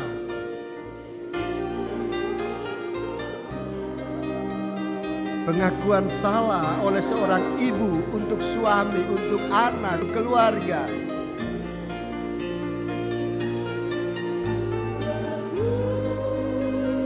Suara ini pernah didengungkan oleh Yesus di atas kayu salib. Sudah genap dosa yang kita lakukan ditanggung oleh Tuhan. Kita sering kasar kepada mama, kepada istri, kepada oma. Angkat tangan kita semua berseru, Tuhan tolong. Bahwa dosa kita yang besar itu sudah ditanggung oleh Yesus di atas kayu salib. Haleluya. Hidup nurut ladan. Haleluya. Mau mentaati firman-Mu.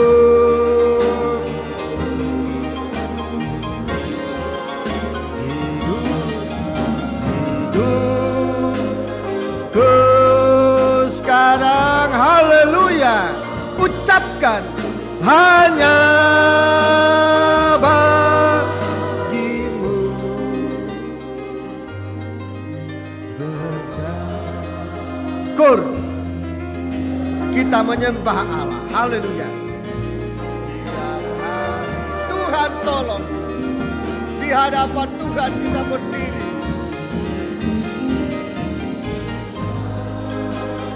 Tolongku hidup nurut teladan.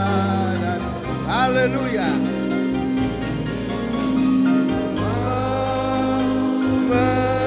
Mentaati firman-Mu. Haleluya, haleluya.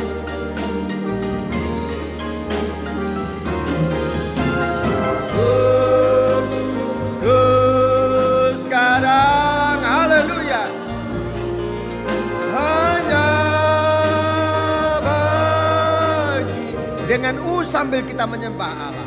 Kur. Haleluya. Serta kur dengan haleluya. Sambil menyembah Allah. Haleluya. Haleluya. Haleluya. Haleluya. Haleluya.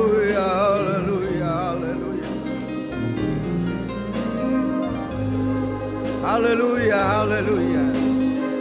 Haleluya, haleluya. Haleluya, haleluya.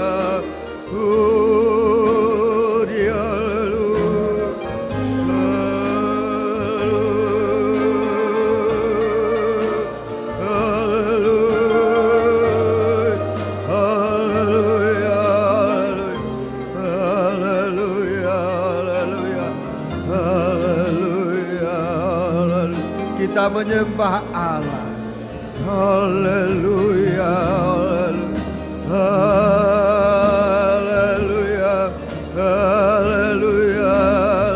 haleluya,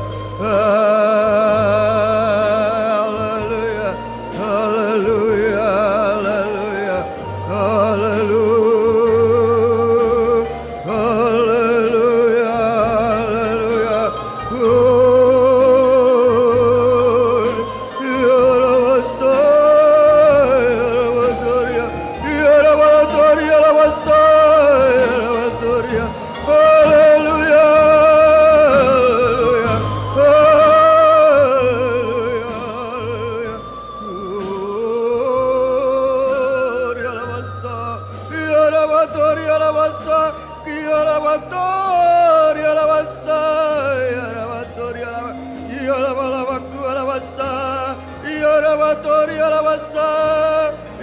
Yarabatori alabasa, Yarabatori alabaku alabasa, Yarabatori alabasa, Yarabaku alabasa, Yarabatori alabasa, Yarabaku alabasa, Yarabaku alabasa.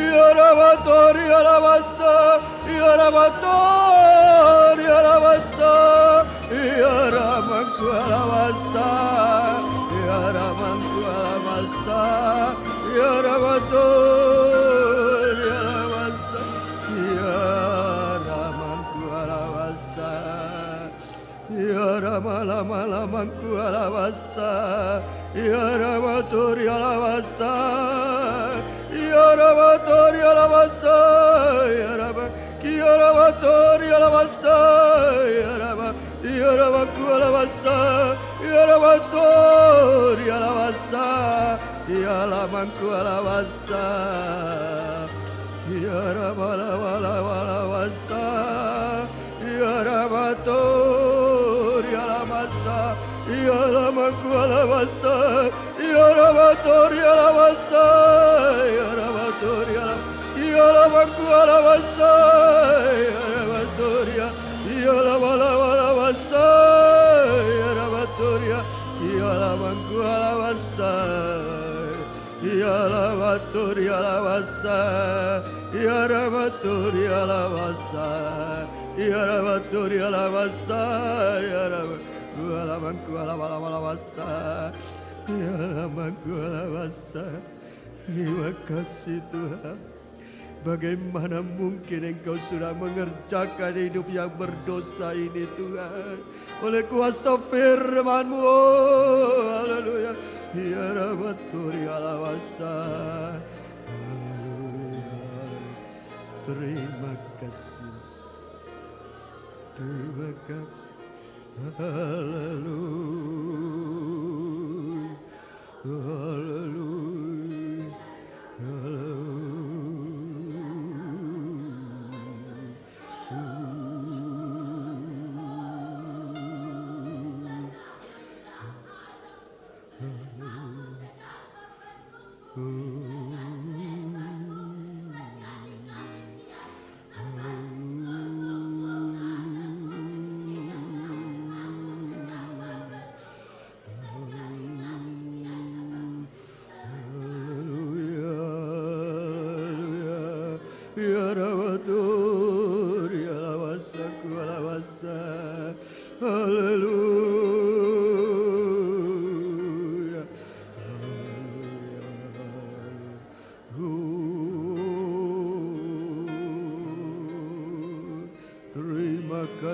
Tuhan, terima kasih. Kita turunkan tangan. Kerjakan, lanjutkan kami Tuhan, untuk menjadi milik-Mu ya Bapa, membawa terang di tengah-tengah dunia yang gelap, untuk ditampilkan, untuk sidang jemaat-Mu ditampilkan di hadapan hadirat-Mu tanpa cacat dan celah. Kami datang sebagaimana kami ada. Kami bersyukur dan percaya Engkau sedang mengerjakan kami, bahkan sudah mengerjakan kami, mengampuni dosa kami, mengisi kekosongan kami dengan perkara yang berharga dari surga, memberikan kami terang kehidupan di dalam firman-Mu. Kami bersyukur, kami berterima kasih buat semua ini. Sekarang Bapa, haleluya, kami akan menerima tubuh dan darah yang disediakan bagi kami. Biar firman-Mu menjadi daging, tabiat, karakter dalam kami. Biar hati-Mu, hati nurani-Mu menjadi hati nurani kami juga, yang Engkau sucikan untuk kami dilahirkan kembali menjadi buah sulung dari segala ciptaan. Terima kasih Bapa. Berkati perhimpunan ini, untuk kami terima tubuh dan darah-Mu, tidak secara kebiasaan, tapi menjadi berkat, menyatukan kami, menyempurnakan kami. Kami akan terima perjamuan suci ini di dalam nama Allah Bapa, Sang Putra dan Roh Kudus. Tuhan Yesus Kristus. Haleluya. Amin. Sambil melakukan nyanyian roh